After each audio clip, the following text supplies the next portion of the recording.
jaar oud kan word as jy hom reg versorg en na hom kyk en hy nie siektes kry nie.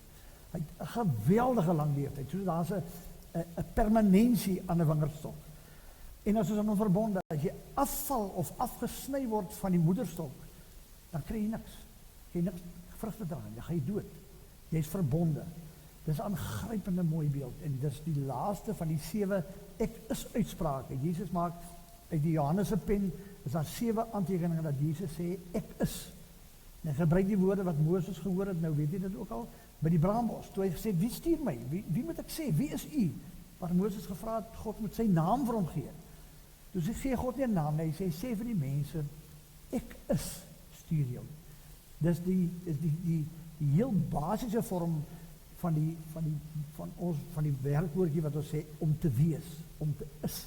Dit wat is, die synde, the being, dit is moeilik om te vertaal in Afrikaans, die een wat is. En dan gebruik Jesus presies daardie woorde, om te sê, dit is ek. Ek is die een wat is. Ek is. En dan sê hy, kom goed, dat ons hulle net nou weer net vinnig met mekaar deel. Ons is vir ewig verbonde aan Christus. En ons kan sy liefdeswerk voortsit. Omdat ons aan hom verbonde is, kan ons lief hê. En ons het die afgelope week met die roebegrafnis gesien, hoe dat mense dit prakties uitleef. En daarom is dit so wonderlik, om te kon beleef en te kan sien, en om daarvoor dankie te sê. Ons is vir altyd aan Christus verbonde, om sy liefdeswerk voort te sit. Kom ons raak stil, ek gaan vir die volgende woord in gebed. Grote God, in Christus Jesus is u die wingerdstok. U is die permanente, die ewige, die genadige. U het gesterf en u het opgestaan, ander kan die dood. Dit is u wat ons by mekaar maak. Dit is u wat ons voed en lewe gee. En dit is vir u wat ons wil kom ontmoet, saam as gelowiges, in hierdie oggend. Ons aanbid u, o ware wingerdstok. Maak van ons al meer en meer u lote. In die naam, bo alle name, deur die werking van u Gees. Amen. Die bekende woorde, en ek hoop nie raak moeg daarvoor nie, mens kan nie, want het kom elke slag nuut en vars uit God se hand. Genade vir julle en vrede deur die werking van die Heilige Gees. My broers en susters, kom ons lees vanmôre eers hoofstuk 15. Ek gaan die laaste gedeelte nie lees nie, u kan dit gaan lees, ek gaan net daarna verwys. Die konteks waarin ons wingerd moet wees, deel van die wingerdstok moet wees. As daar een ding is waarin ek glo en hoop die Here help my om my lewe aan te wy, dan is dit om vir mense te probeer verduidelik wat genade werklik is.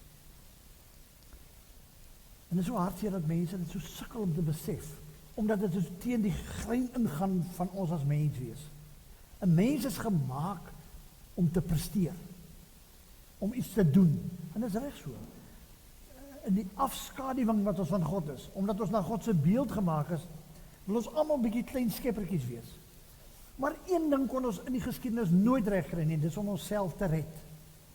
Om genade by God te gaan verdien.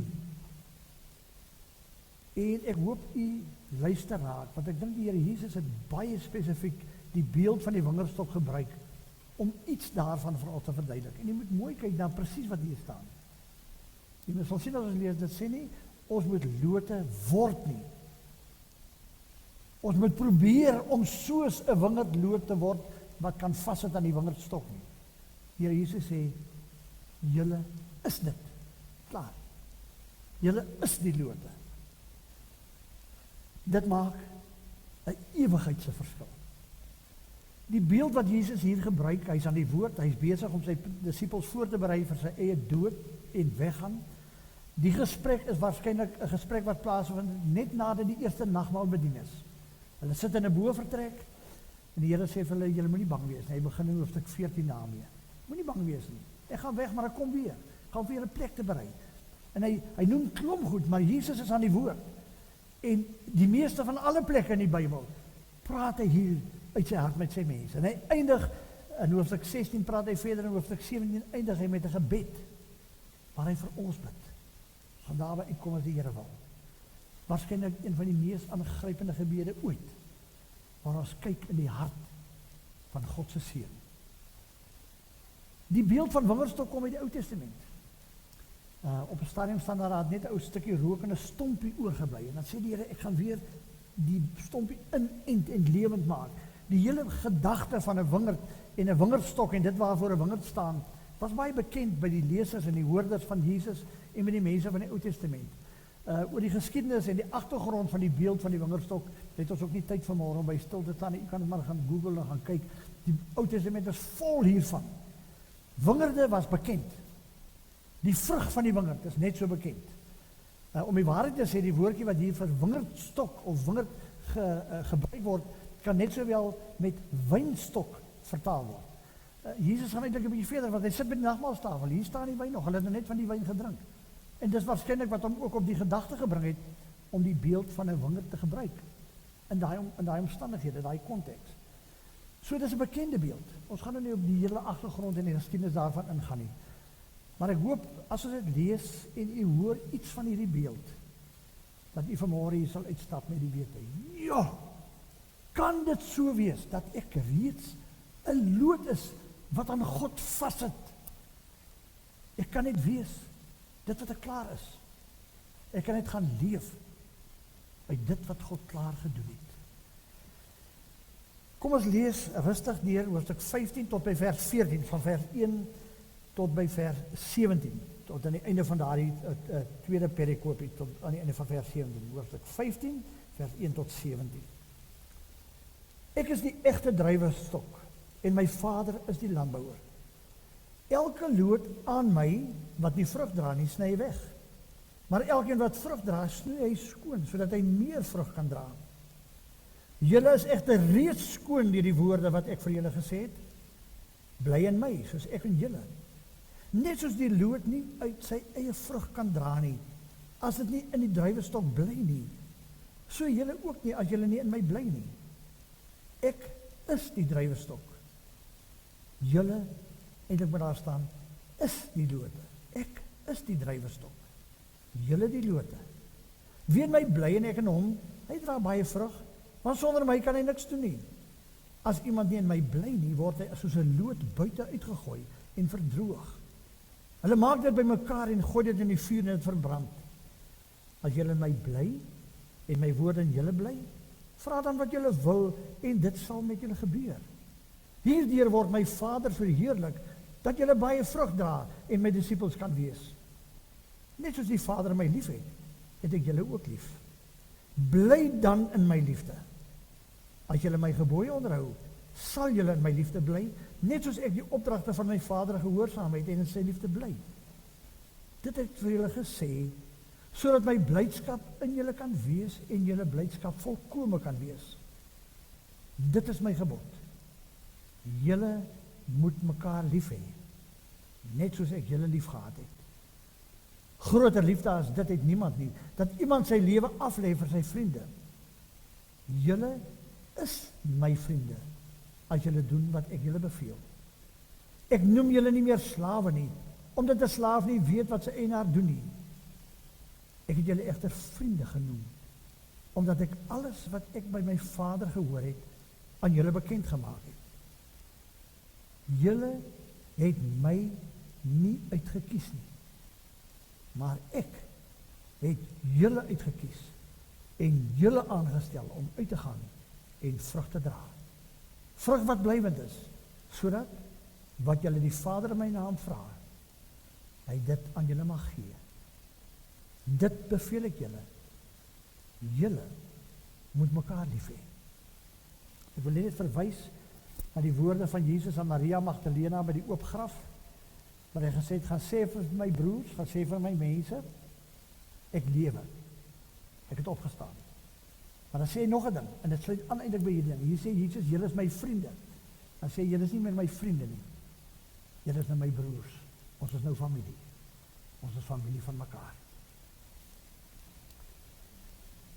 Die evangelie van Johannes, die skrywer Johannes, teken vir ons 'n hele klomp van hierdie ek is uitsprake waarna ek net verwys het op in hoofstukke 6, 8, 10, 11 en in hoofstuk 14, en dan hier is die laaste een as hy sê, ek is die ware wingerdstok.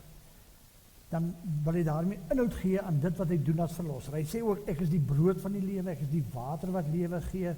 Hy sê, ek is die goeie herder, ek is die lig, ek is die opstanding, die weg, die waarheid, die lewe, en dan die 7de ene, ek is die ware wingerdstok.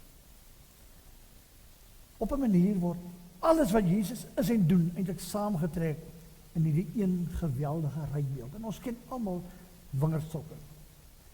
Ek was nog 'n jong man toe die kelder gebou is, die Baanswater. En die was op 'n stadium nogal heel wat wingerde opvallends geweest, maar ek dink met die pekanneute is baie van die beginsels baie dieselfde. Pekanneute is nie so algemeen nie, as Jesus waarskynlik op Magong vandag moes gewees het, sy gesê, ek is die pekaneetboom, julle is die takke wat die vrugte moet dra. So dit kon nog net dieselfde gewees het, maar die beginsel bly dieselfde. In die Ou Testament is daar ook 'n begrip, dit kom ook in die Nuwe Testament voor, dat 'n mens 'n ander vreemde stok aanvat, en die beginsel van inenting, van om 'n plant of 'n ander een in te ent, en om so deel te maak van 'n nuwe plant. Dis eintlik waar ons is, want ons is heidene. Ons was nie oorspronklik deel van die eintlike wingerdstok nie, dit was die volk Israel. Die Abraham mense wat fisies van Abraham afgestam het.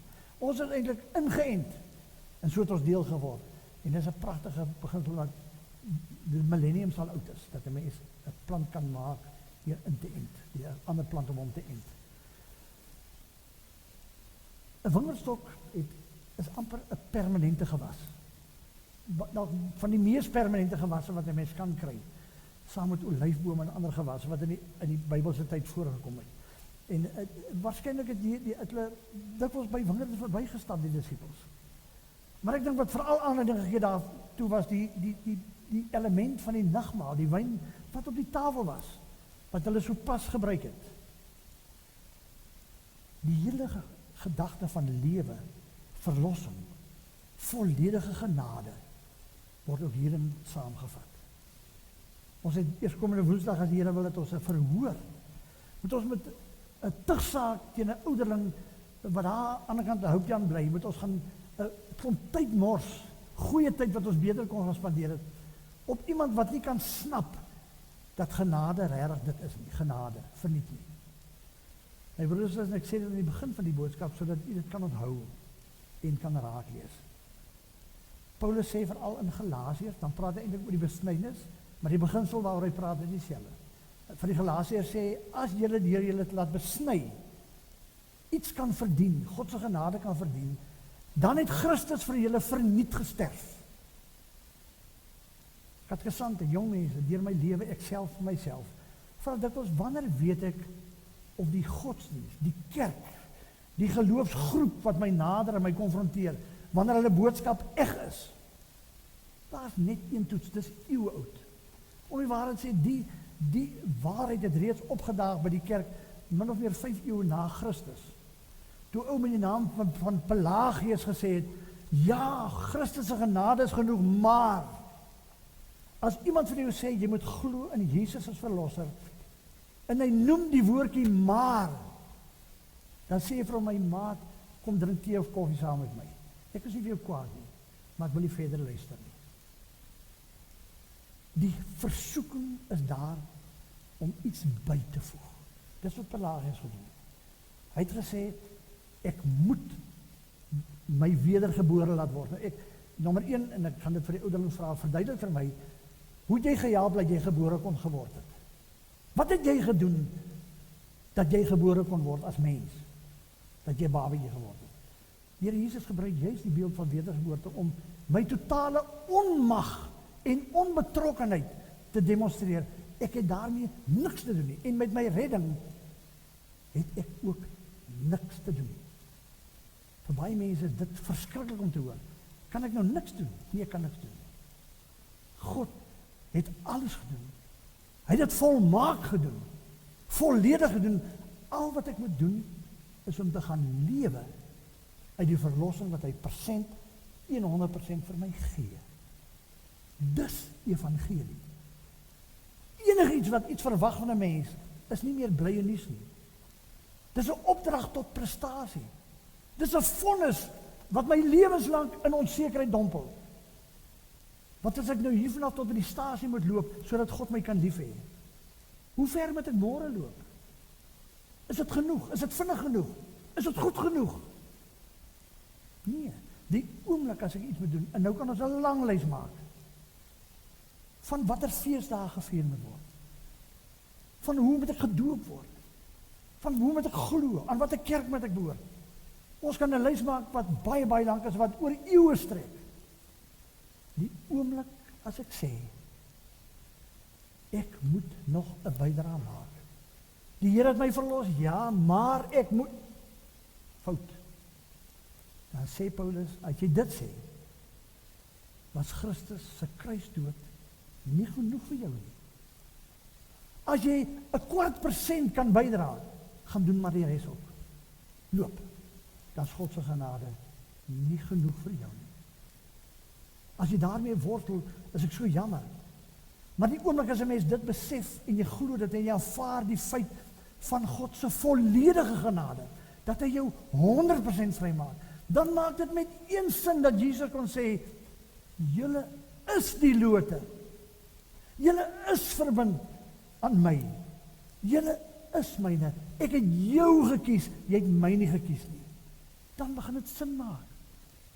Nou kan ek ontspan. Ek kan maar aan 'n kruis hang.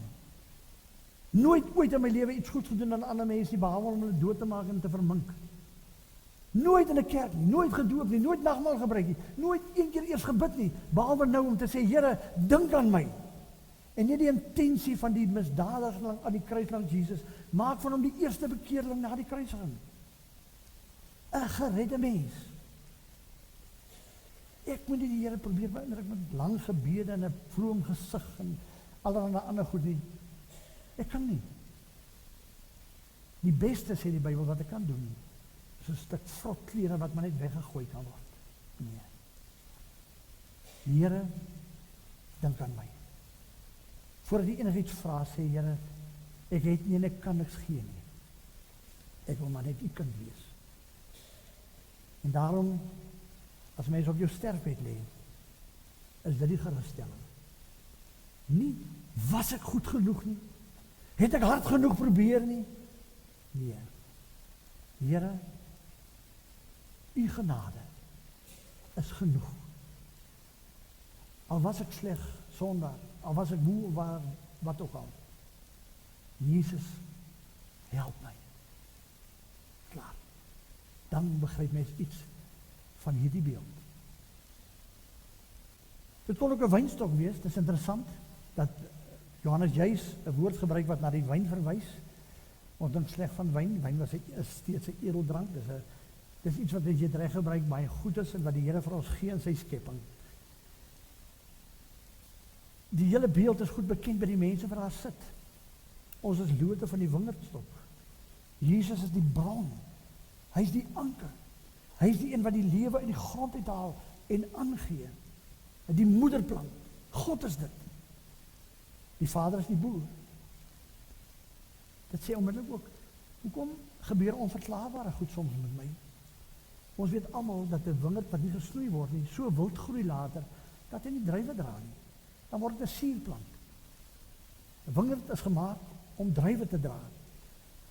En as hy nie soms bietjie teruggesnoei word nie, dan gaan hy nie dra nie. Ja, dis partykeer seer. Soms bloei 'n mens of huil die plant as hy gesny word. Soms is daar lote wat afgesny moet word, wat nie daar hoort nie. Hulle val op die grond, gaan dood, daar word vuur gemaak met hulle. Daarom leef ons, omdat die moederplant leef. Daarom kan ons vrug dra, omdat die moederplant ons daartoe in staat stel. Daarom kan ons nie bestaan, as ons nie vas is aan die moederplant nie. Dit is een van die min beelde waaraan Jesus met sy eie mond, uit sy eie wil, beloftes koppel. in vers 7 en 16, ek hoop jy dit raak gehoor, as julle soos lote aan my verbonde bly, sal ek julle gebede verhoor. Vra. Julle sal verras wees hoe dat ek help en luister na julle, as julle vir my vra. In vers 11 staan daar, as julle lote is, gee ek vir julle blydskap, vreugde. Dis lekker om kind van God te wees. Dit laat jou ontspan. Dit laat jou op 'n worry. Nee, ek kry nie alles nie, ek gaan ook nie luks lewe nie. Ek gaan ook nie in die beste huis bly nie, ek gaan nie die grootste kar hê nie, ek gaan ook nie 'n miljonair word nie. Maar ek gaan eet. En ek gaan veilig wees. Dan gaan ander mense wees wat vir my lief is. En ek gaan geleentheid kry om liefde vir ander mense te gee. Ek sal kan vrug dra. Ek sal betekenisvol kan lewe. En hoe ouer ek word, hoe meer besef ek dat hierdie hele dinge bring nie geluk nie. Die derde belofte, die eerste een is gebedsverhoring. Die tweede belofte wat Jesus gee is vreugde, blydskap. En die derde een eintlik van vers 13 tot by vers 15, ek sal vir julle familie gee. 'n Vriendekring. Ek gaan mense rondom julle inpak. Ek gaan jou toemaak met ander mense wat vir jou lief is en omgee en vir wie jy gaan lief gee. Dit gaan oor verhoudings. Die hele beeld van verhoudings, want ons leef almal in verhoudings. En ek wil dit vir u sê, ek dink ons gemeente, baie mense in ons gemeente, verstaan iets hiervan. Dat as ek 'n kind van die Here is ander mense se belange ook belangrik.